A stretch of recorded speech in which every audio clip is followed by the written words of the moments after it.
Hello, everyone. Welcome to the October edition of BIDx. It is October. It feels like it's November already. It's that cold today. And we are talking about networking today. The usual housekeeping rules apply. Please keep yourself on mute. Wave at me or do the wave reaction, and I will come to you next. We try and answer the questions so everybody gets a chance to speak, and then possibly have a good free-for-all discussion at the end.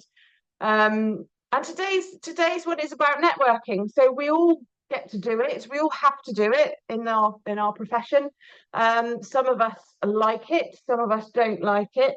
I have to say it's not my favorite thing as much as people might think it is. I do get quite anxious before walking into a room of people I don't know. And I do tend to try and seek out the people I do know, just to make myself feel at ease. But over the years, I've got better and better at it. So probably nobody really knows I get anxious. Um, and I have quite a few good tips, but I will let everybody else have a go first, unless you want me to start. So can anyone answer the questions? Just a reminder, the questions are: tell us about a positive networking experience and what made it positive, what was good about it. And then we want to know about a challenging experience where an experience went wrong or it didn't quite work out or you felt uncomfortable, and then provide a top tip. So there are no hands up at the moment, so I will go first. A positive networking experience. I'm going to come back to that one because I can't, because they're all quite good. So I'll come back in a minute. I had a challenging networking experience actually only a few weeks ago. So I was part of the F Entrepreneur Awards this year, and they kept inviting us to things, and we were invited to the House of Lords, and it was all the women that have been awarded this F Entrepreneur over the years. And I thought, great, I can go and meet a few women with different businesses and things. Obviously, I wound myself up about it, what to wear, who I was going to see. I didn't know anyone, how it was going to work. I've never been to the House of Lords. Um, but one thing that I learned, which will be my top tip, was that when you go into a room of people you don't know and they're all in their little groups, find the group with the hole, with the gap. So there should always be a gap in a networking group of people. And I walked into this and I looked and there were no gaps. They were all really closed groups of people that had obviously been on this journey together already and knew each other really well. And I kind of stood there and I get a little bit shaky in my hands. And I was like, I can't join a group. There's no gap. And I turned it into a positive. So we can change this to the positive now. In the fact that I saw around the edges, there were other women like me that obviously hadn't been before and didn't know who to speak to. And obviously all these close-knit groups of women weren't letting them in or weren't being inviting for them to go and speak to them. So I thought, right, I'm going to go and gather them up. So I gathered myself up a little posse of 4 or 5 people that had never been before. And we made our own group. And what we did then was we made sure that we kept that gap. So we didn't crowd around each other, and we kept that gap so it would be easy for somebody to slot in and say, "Hi, can I join you?" And although that can be really, really scary for a lot of people, having that gap just really helps being able to introduce yourself. So I suppose my top tip is not only find that gap, but make sure that if you're part of a group of people talking, create it. So even with 2 or 3 people, it can be a very closed, kind of not a very open way of allowing people in. So just so that you always create something for someone to join that perhaps might be finding it difficult. I've got loads of other tips as well, but we'll get onto those because I should think the amount of people in the room at the moment will have a few of mine as well. So yeah, so it was a bad networking experience. It got better and it gave some good tips. So that's what we're looking for today. So Daryl, you've got your hand up. You can go next, please.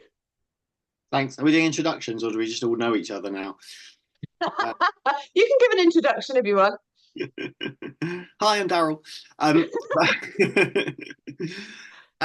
yeah, so I was going to sort of talk about sort of experiences, but in a more general sense rather than anything else. So I think a couple of years ago at APMP conference, I realised that when you go to these sorts of events in the 21st century, there's actually two conferences going on. There's the one that's in the room, and there's the virtual online one that's happening in cyberspace. So all the LinkedIn connections, all of the all of that kind of like social networking stuff that's going on in the background. That's all kind of connected to the conference hashtag Mhm. and the people who are there. And I actually found that that makes for a much better and richer experience is to be following kind of both versions of the conference. So I know that TBO has its own app, so you can look up other delegates and find out who's there and what they do and what's if they filled in their profile and who's interesting. But it also it makes it so that you can recognize people and identify them, and it becomes less of a kind of cold approach. If you want to talk to somebody, you can already kind of, I mean, a bit of cyber stalking, I suppose, but you can look up who they are and a bit about them before you talk to them. So the app's very useful for that. I've not checked it out this year, but I seem to remember this that it allowed you to actually connect with people and ask them to meet in previous years. So I'm hoping that's true again this year. Definitely, I found kind of following other people who are there on LinkedIn or following the hashtag for the conference on LinkedIn, you get just loads and loads of people talking about the last session that they were in, or the session they're going to present, or just all of this sort of extra information about what's going on around the conference, as well as just finding people who are perhaps interesting to connect with as well. So always worth keeping an eye on that.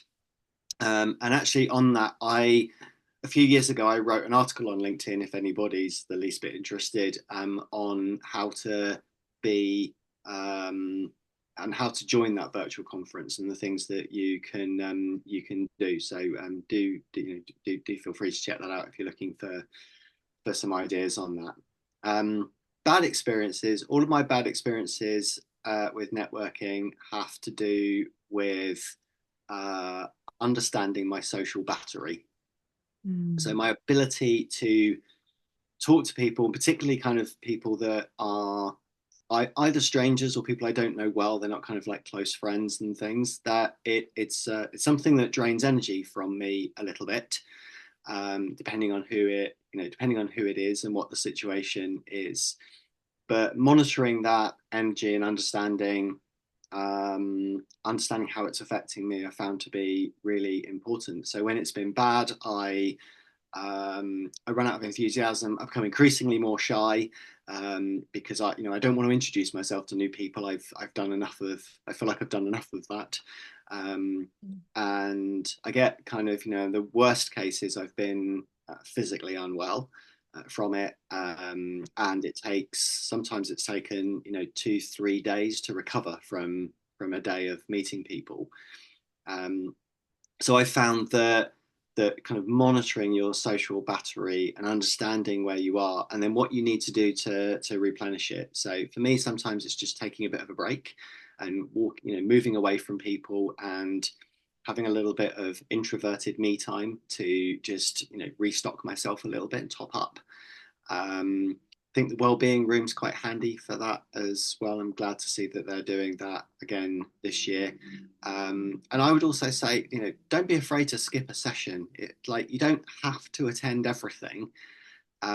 You're there to learn and you're there to get the kind of the best of the. If there's a session where the options available aren't really aren't appealing to you, it's okay to say I'm just going to skip this one out and take some extra time and recover, and then I can make the most of the sessions where I really want to be in. You're just because you've paid for your ticket, you're not obliged to go to everything, right? It's up to you to make the most out of it. So skip a session if you need to. And then my top tip is is become if you find that you're somebody who can't who finds it difficult to approach other people. I'm definitely one of those. um, then something that you can do is become recognizable, be somebody that other people approach. and talk to. So ways that you can do that, I mean, definitely, being active in the social media world, because if other people are following that, they'll recognize who you are. Be a speaker. It's a bit late for this year to adopt that tip, but I think being a speaker, people come up to you and talk to you after your session. People will talk to you sort of in the breaks once you've spoken as well, because they've been to your session, or they've recognised you on the agenda, and they already have something to talk to you about, because you've put out your topic, and so they can start the conversation. So that's a really good way of doing it. The other one is, I find, is ask questions in sessions. Mm-hmm. People recognise who are the question askers. We all know who they are, right? We can all think of she's not on it today. I know. There's always people who will ask questions, but it does make you identifiable. And if you ask smart questions, or questions that other people are thinking about, they do come up to you and say, "You asked the question that I was too shy to ask." And it can just kind of start that conversation. And then the final kind of thing is, use the people you do know as well. So if you see somebody you do know who's in a group of people you don't know, you can use them as your kind of, they will recognize you, and they can not necessarily introduce you into the group, but it's a much easier way to join a group if you know somebody who's already in it. And again, it means you're not really having to sort of put yourself out there. You're just you're building a personal networking brand, and then you're taking advantage of that, rather than having to make a cold approach all the time. Yeah, those are absolutely brilliant, Daryl. I like that, making yourself recognizable. That's almost the lazy way to network, isn't it? Get them to come to you. I love it. I love it. And that app, we tend to think networking is all about the in-person thing, but obviously you're saying there's that extra layer of online and digital now. And we were at Highways UK a few weeks ago, and they've got an app. And you could actually book appointments with people, as in, like, they gave you time slots and places to meet. We didn't use it, but because again, we're quite recognizable in our purples, so people were just stopping us all day, and we never quite got the chance. But those apps are really, really good, especially for making those connections as well. I think in terms of that APMP conference, they're putting out the QR code so people can link easily again this year. And you're right, social battery is really important. I tend to think of it as my teenage daughter's kind of thing, but our generation has a social battery too. We just never gave it a label. So it's really good to be able to take yourself off and give yourself that quiet time.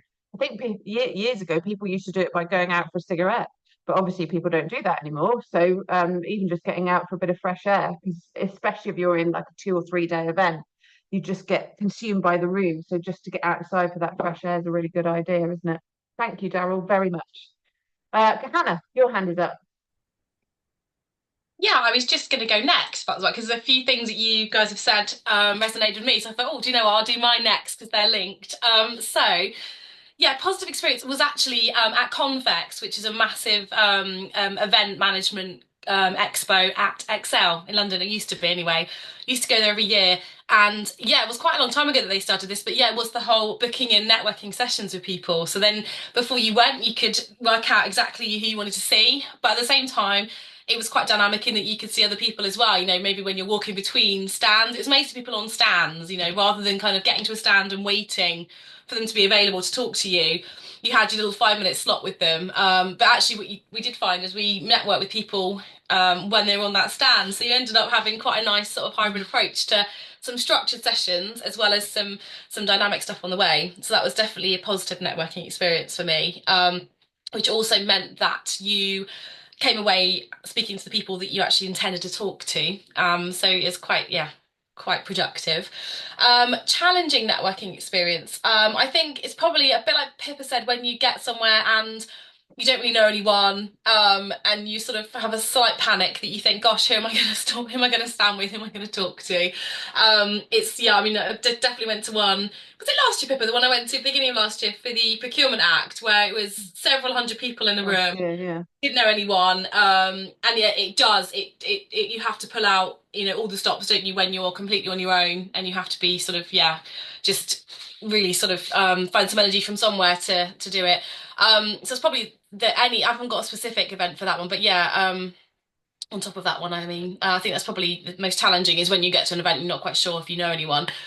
Top tip, a bit like what Dal said, definitely take lots of breaks and Pippa's advice about fresh air. My top tip is don't assume the people who are stood in a group know each other, because sometimes you can just assume Mm. they're all kind of, from the same organisation or from a group. Just don't always assume that, just sort of I suppose assume the other one, the opposite. Just assume they don't know each other and that they just did what you did, Pippa, where you sort of gathered up everyone. It could be just be several groups like that where they're all, all strangers. So yeah, I think that's probably my top tip on that one. Just don't Thank assume. you, Hannah. It's all right. Thank you. I think we always assume if people are talking to each other, they know each other, don't we? It's very easy to flip into. I was just thinking, I've been to I get to go to so many networking things as a business owner, and I always feel when I walk into the room that everybody's been there before because Mm, everybody's in those closed groups and they all seem to be chatting along fine. And it's hard not to assume that it which is is. why I pick off the people from the outside because I know that they don't. Yeah, yes, that's a great tip. Love it. Yeah. Anybody else want to have their say or has got some tips or some stories? I do find if you're picking a network event, so I get offered to go to a lot of female only ones, and some of them are better than others. I call the bad ones the candles and chakras brigade because they're just they're just painful. But I'm not going to elaborate on that. I can speak about that another day. But I do find that if you go to the ones that are facilitated, so I had one at Hayward House a while back, and it was for local business owners.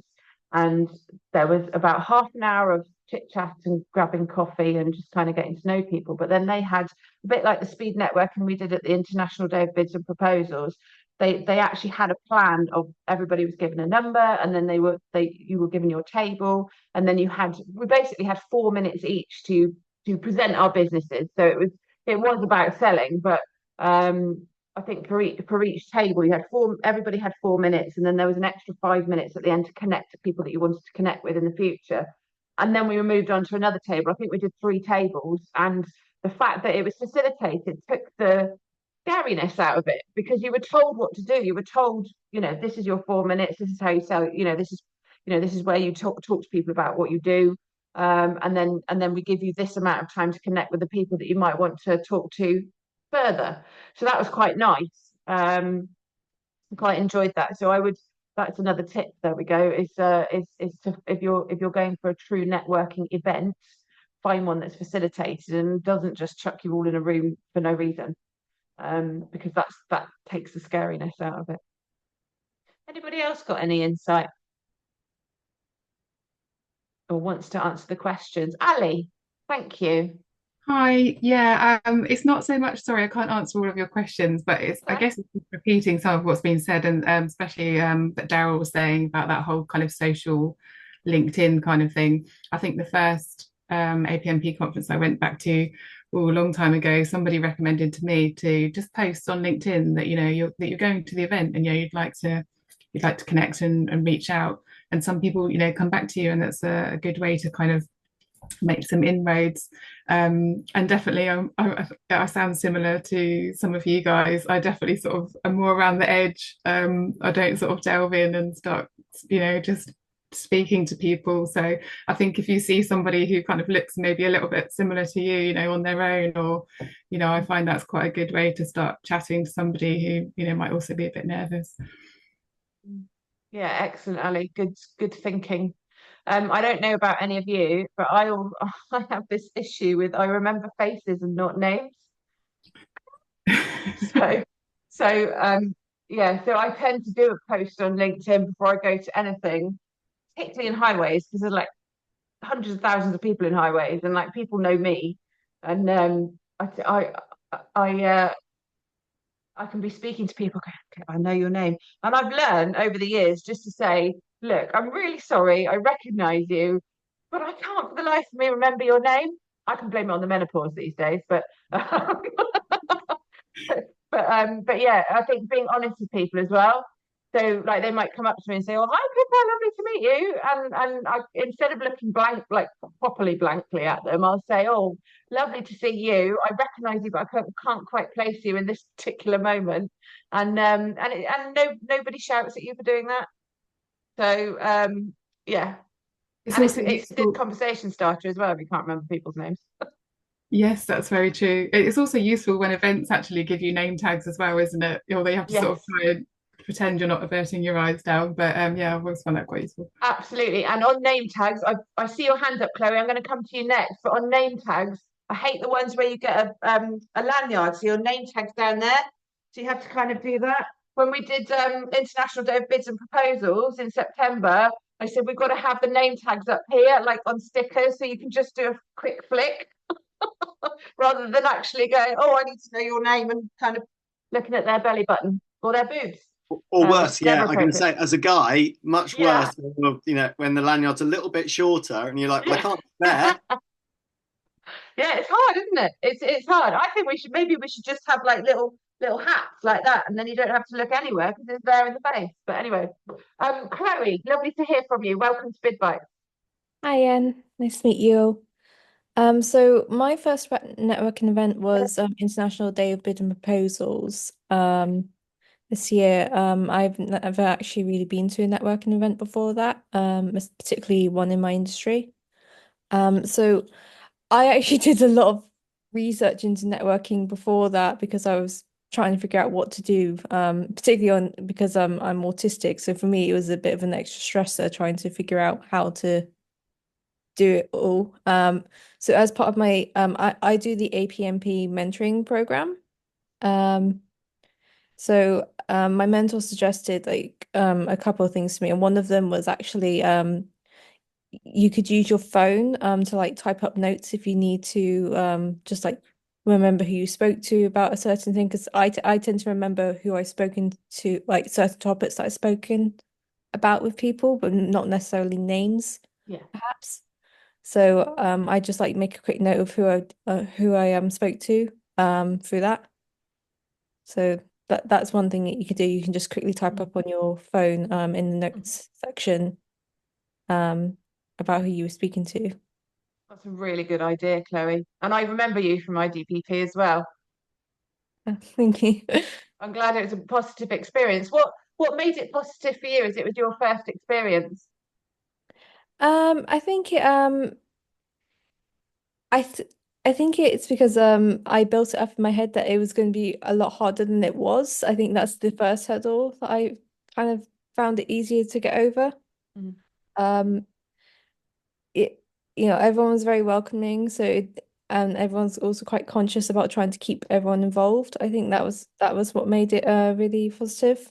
Mm. Um, I admit that I struggle on the social media side of things. I feel very as someone who's probably meant to be good at social media given my generation, I'm really not good at it. And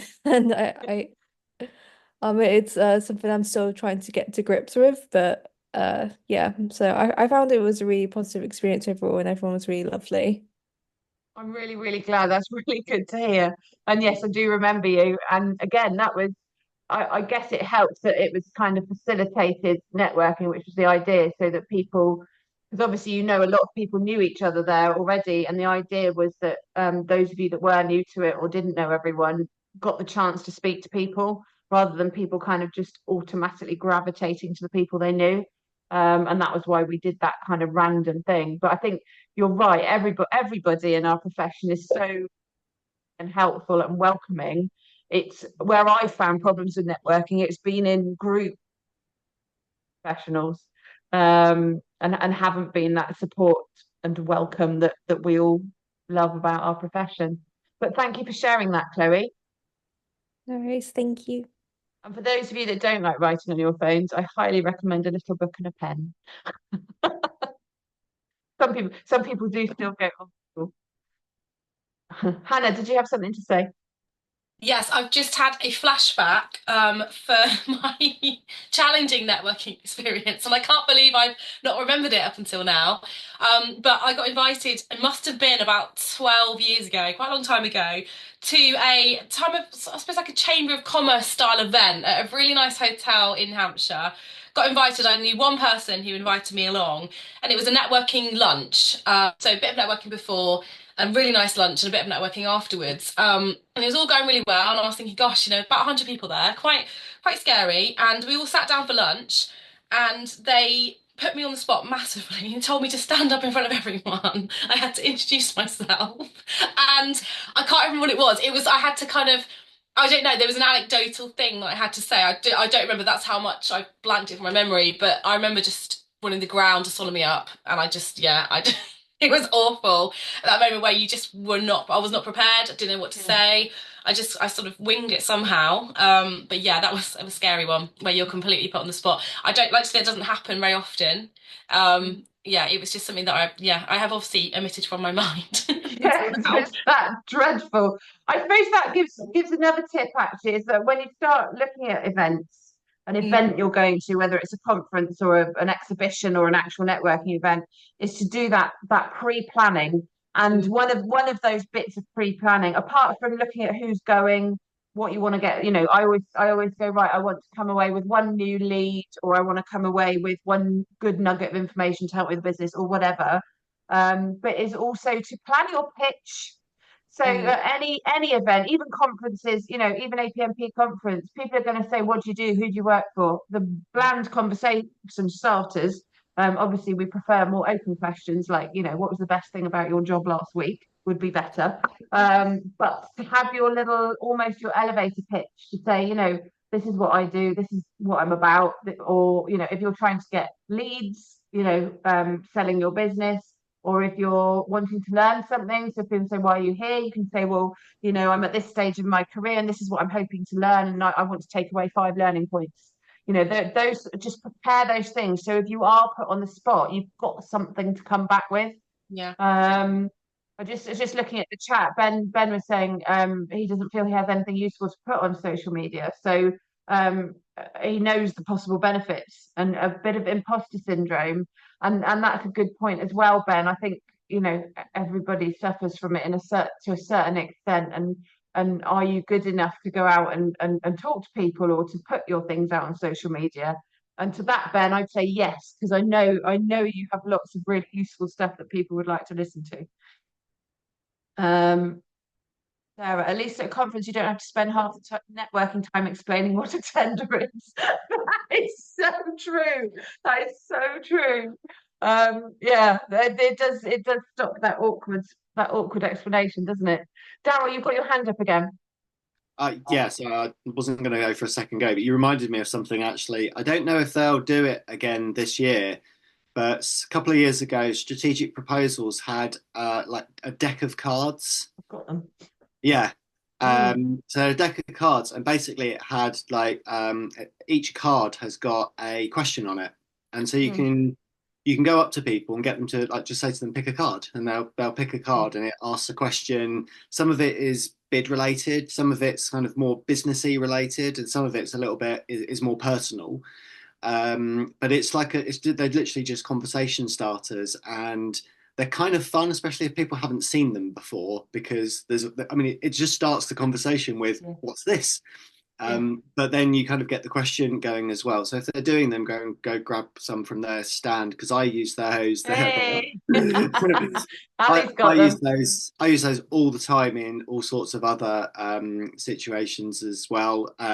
Quite fun taking them to parties where nobody else is in the bids business, and then they pick a card that's like so that's very bid specific. But you can always adapt it to be, well, it's okay. Talk about your business then. Yeah, So yeah, and so that's quite good. And another one I've heard that's along similar lines, which I thought was brilliant actually, just because of the quirkiness of it, is to get a beach ball and write on the beach ball with a permanent marker loads of different little questions.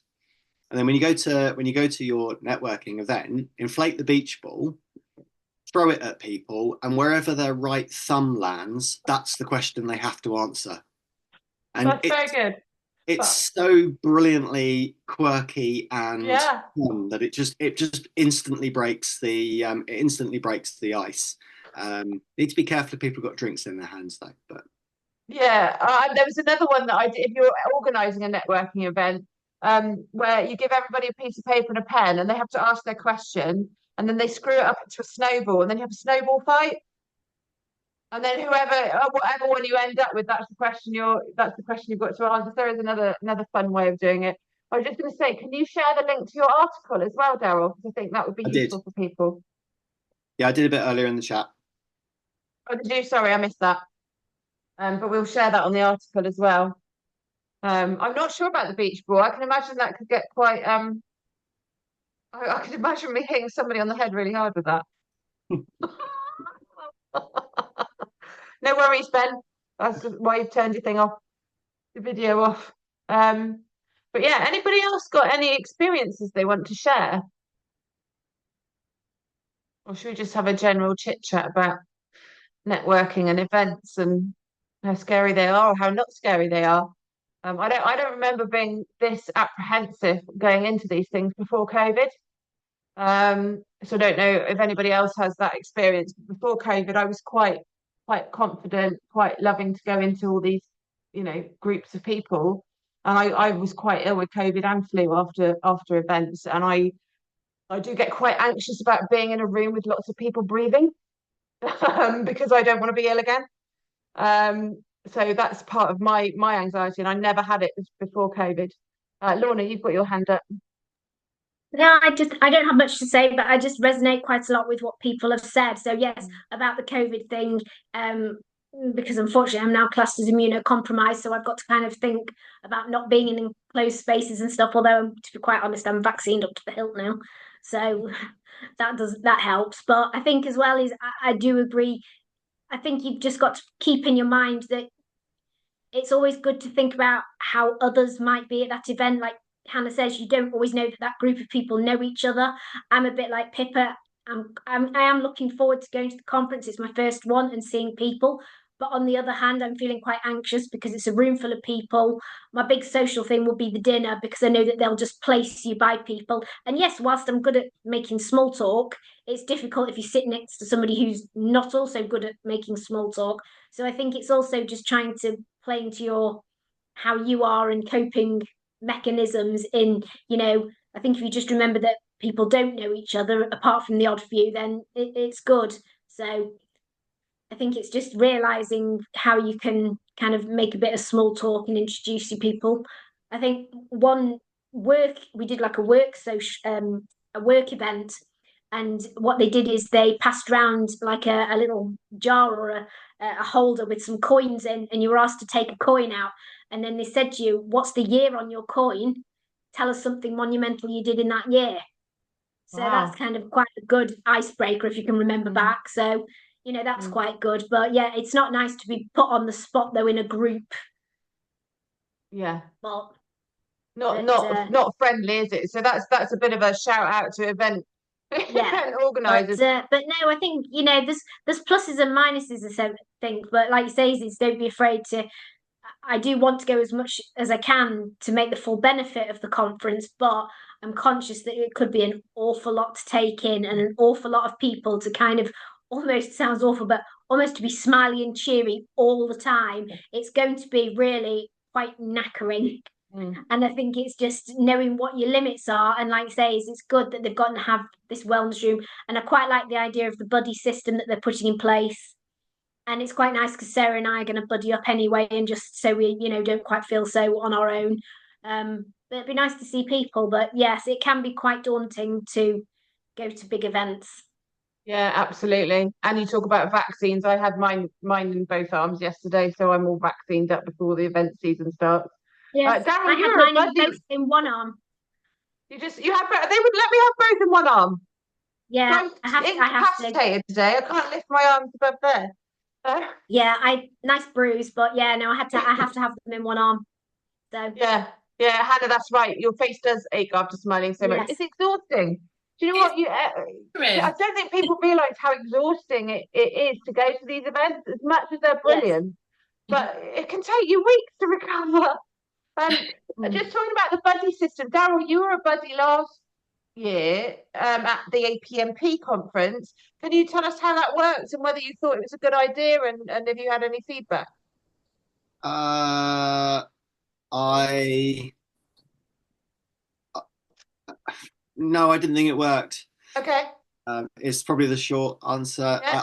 I can see how it might. I can definitely see how it might. I don't think it worked how the organisers expected it. And I think one of the problems was that all the buddies were given these very distinctive purple t-shirts to wear, which you then wear over your conference clothes because you've got no opportunity to kind of change or anything. But and the problem with it was that you then become the most visible event people around. So you get all of so what you mostly get is where are the toilets? Where's this session? It was like, okay, but you need to be asking you need to be asking the event staff or the APMP event group those kinds of questions, and so it just felt like I became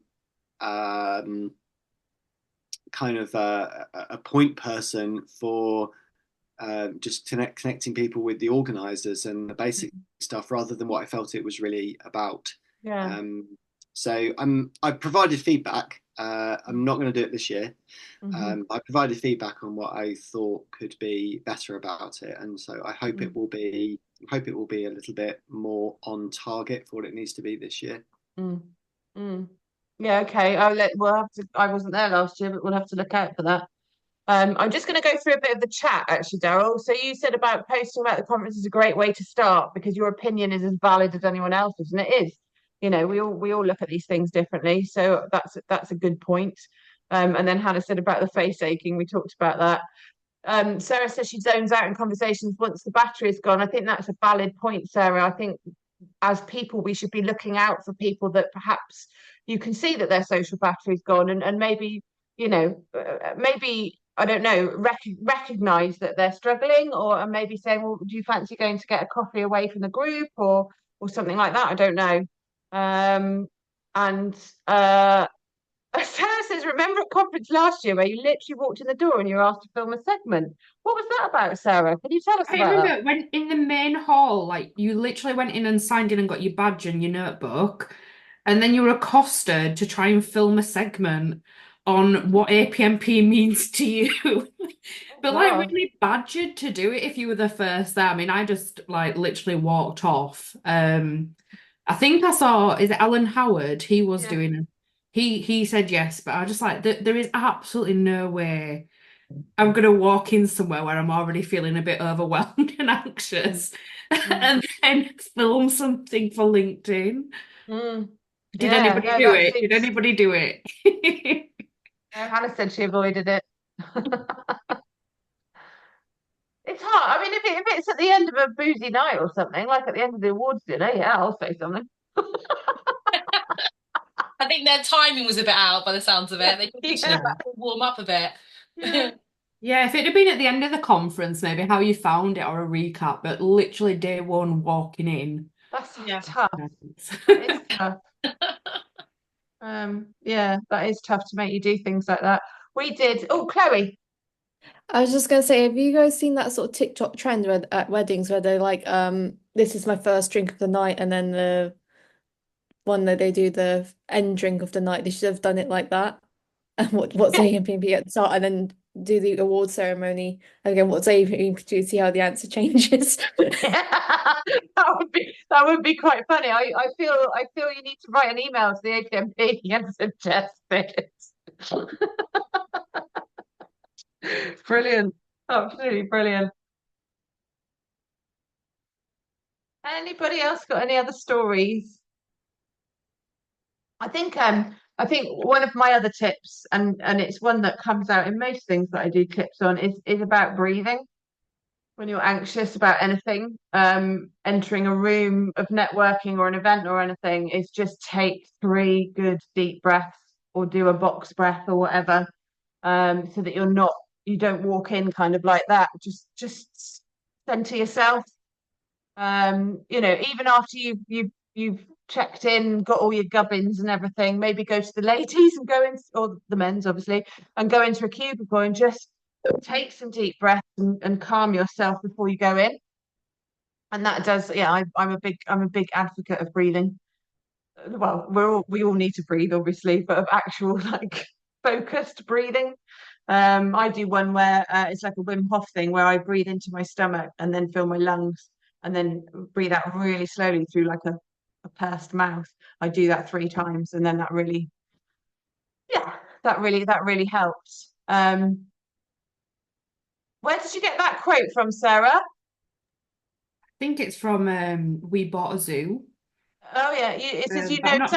those of you that aren't looking at chat, it says sometimes all you need is 20 seconds of insane courage, literally 20 seconds of just embarrassing bravery, and I promise you something great will come of it. That's so good. I love that. It's just something because I hate networking. I'm like kind of everybody here. Like if I'm with someone I know, I'll just stick to them.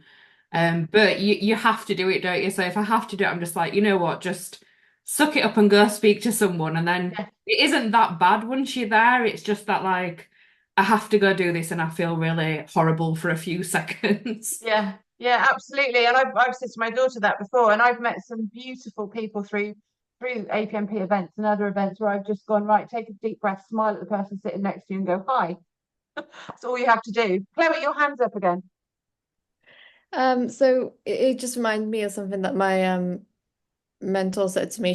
When we were discussing networking, um, we she said to me, "What's the worst that can happen if things don't go as you expected that day?" She's like, "The worst thing that happens is that you get some time out of work. If they have lunch there, you get a nice lunch."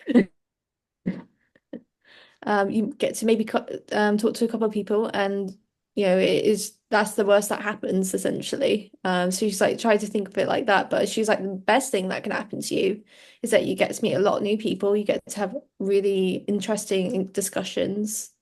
You get to make new connections, and you can try again next time if it doesn't Yeah, go as you expected. that's really good advice, Chloe. And I know a lot of people on here I've met through bid networking, and I've made friends for life. And that's the best thing that can happen, even away from the professional, is you meet people that you click with, and they never go away, do they, Daryl? Can't get But rid of yeah, Pippa. yeah. But sometimes all it takes is, my old bidding buddy Mike, we sat next to each other in something, and when we were both like jiggling the old knees, and we just turned to each other and gave a big smile, and that was the end of that. We were friends for a long time. So yeah, it's just sometimes it just takes that one smile. So you've got your hand up. I don't know if that's Oh, left over sorry. from last time. No, left Yeah, over still from left over, last time. sorry. Are we doing a Throng or Bid Bites meetup next week? Yes, so I was going to say, if any, no, I think we just keep an eye out for Throng and Bid Bites people. We did try 2 years ago to ask for a little corner so that we could put a little Throng thing up so that any Throngers could come and meet us. But that's when they said no, and then they started doing buddies. Um, no, not an official one, no. But if people want us to, we could put a shout out and say meet here at 12 or something. One year we did oh yeah, Lorna, Thursday From badges. I might still have some of those. I'll bring them along. One year we did try to do this thing where we got a load of little wooden animals and numbered them and put little labels on them saying, if you find me, come along to this meeting point at a certain point. And we hid them all around the conference space. And I think we got 3 people turn up in the end because everybody else just put them in their bags and went home with them.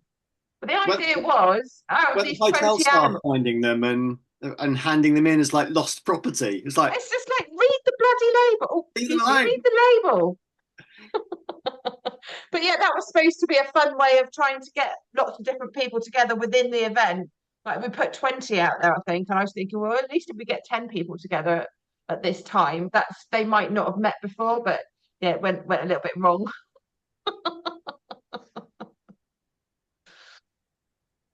Does anybody know? One Sorry, thing I Daryl. was just thinking about the Thursday Throng, like the meetup thing, which doesn't necessarily need to be official, but I think for anyone who is regular on either Thursday Throng or Bid Bites, then like seeking out the other regulars is quite a good way of because you already know each other, and then usually there's a, oh my gosh, aren't you much taller or shorter or than I expected.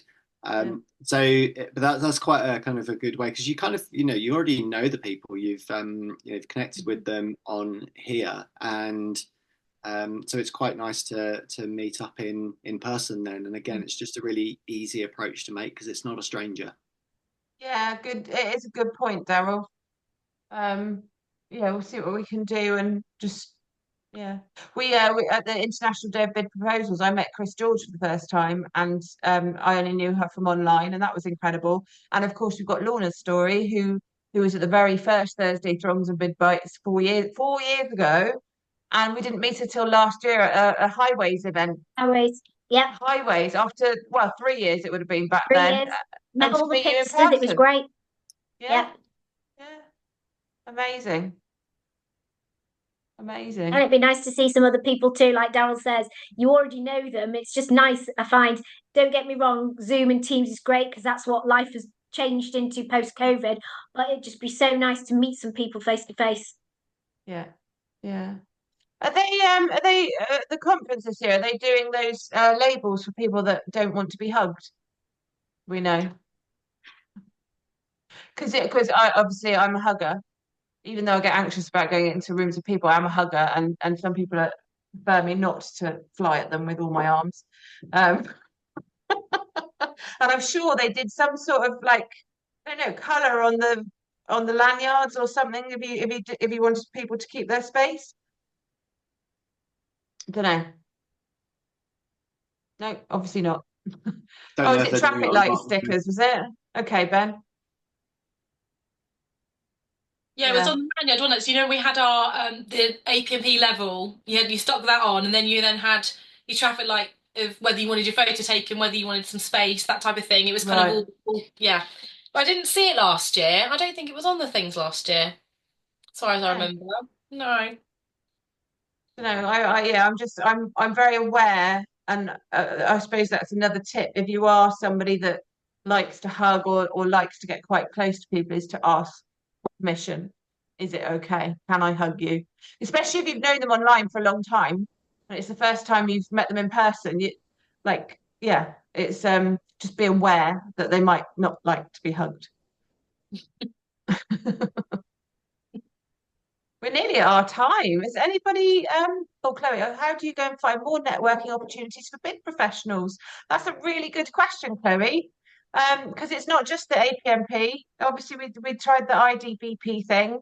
Thursday Throng online is one, but there's not that much pure networking for bid professionals, I don't think, out there at the moment. So definitely come to Thursday Throng. Sarah, you've got your hand up. Yeah, I don't have a networking event, but quite about 3 or 4 people in the last month or two have actually just reached out to me on LinkedIn and said that they've seen my CV or they've seen my LinkedIn, they want to learn more, or they're looking to progress into bids. Can we set up a call? And I've done that with a few people, and me and Ali have spoken as well. And I've actually hired a bid administrator through that. So wow, that's been a really good kind of networking. I don't know if I'd ever have the courage to just reach out on LinkedIn, but I think for people wanting to progress or learn or have a mentor, then that's a good way to approach that. Yeah, definitely the rapport mentor, if you're a APMP member, is very good. The Thursday Throng thing. I think there is a need now for more of this networking. I know, I can't remember her name, but there's a lady that posted on LinkedIn who's in London that said, I'm going to be at this pub on this day if anybody in bids wants to join, which is not a bad one. Yeah. Oh, sorry. Ben's just said usually find it's networking, but mainly someone's trying to sell me something. That's why, Ben, you have to really choose what you go to very carefully. Some of the business ones I go to, it's the whole candles and chakras brigade, believe me. So you have to be very, very careful.